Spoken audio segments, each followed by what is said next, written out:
Hey. Welcome to Touchdown and Tackles. I'm your host, Chris. How you guys doing today?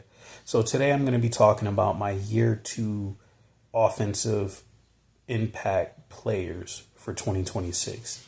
So, these are guys that either had a good or a great rookie year. You know, People may be talking about them, may not be talking about them, but I think that these guys are going to take off in year two, and they could become superstars. We'll see. So at number 5, I have Luther Burden III, the wide receiver for the Bears. I think that he's just electric, and he played good, even though he was behind Ruben Dunze and DJ Moore and the tight ends and how Ben Johnson likes to run the ball. But I think now with the Bears trading DJ Moore, I think now that gives more opportunity to Luther Burden III, and I really think we're going to see what he can do, because this is a guy that can play inside, he can play outside. I think he's just that perfect Z receiver that you move all around, use as a chess piece, knows how to get open, can beat you deep. He's a 3-level wide receiver, so he can do it all, and I think he's just going to take off, and I think he'll be a 1,000-yard receiver. We've seen in Ben Johnson's system that when that system is going and everything's clicking, he usually has 2 guys that go over 1,000 receiving yards or pretty close to it.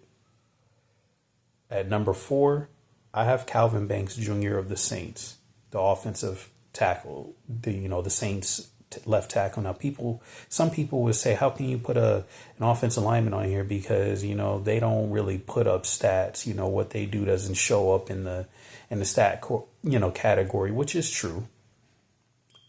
Their job is to protect the quarterback, dominate in the run game, and I get it. But this guy, I think he just has a chance to be special, and you don't always say that about offensive linemen a lot. I mean, it gets said, but not a lot. And I think this guy just has all the tools, especially playing a premier position on the offensive line, which is left tackle, and protecting the blind side of quarterbacks.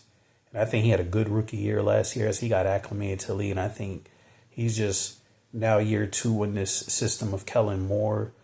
The Saints have added more offensive weapons. They upgraded defense a little bit, stuff like that. They upgraded the running game, which I think, he's a dominant run blocker. He showed that last year. I think he's just going to take off. I don't understand why people think that, can't happen. I think he really just sits here and decides to take off. At number 3, I have Emeka Egbuka, the wide receiver of the Buccaneers. We saw what he did last year. I think he had a good rookie year. Almost made 1,000 yards. I understand they had some injuries at wide receiver, and teams were able to focus on him a little bit more. But I think he's going to take off in year 2, and he's going to be that 1,200-yard number 1 type wide receiver.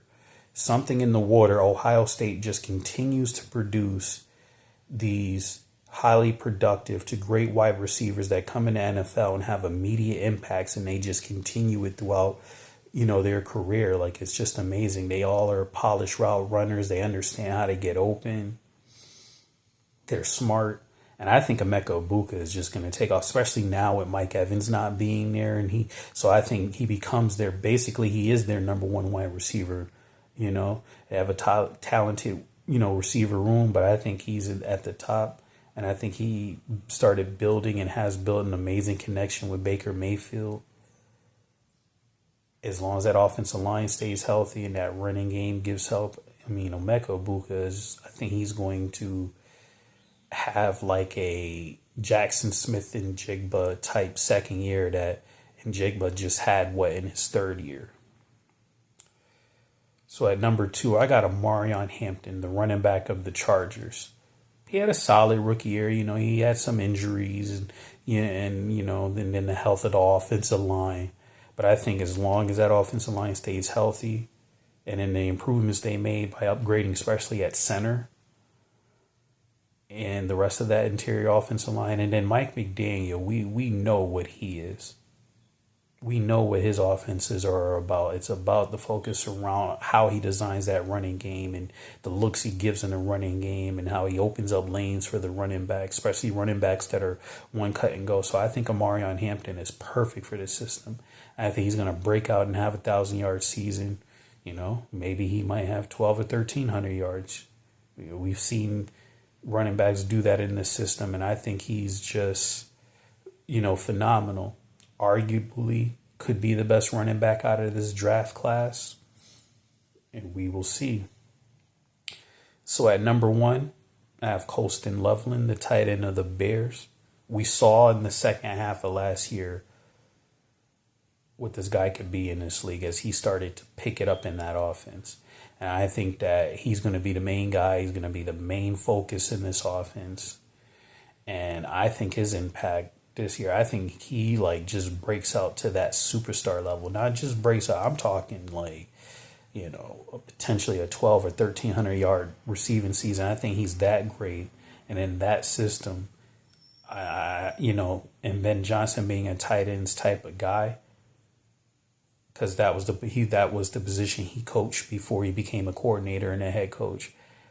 Colston Loveland is that type of tight end. I think he's going to be that next, great tight end. We've had George Kittle, we have Travis Kelce, we had Gronk, and we had Jimmy Graham. We've had just these great athletic tight ends that just get it, and I think that's what Colston Loveland is going to exactly do.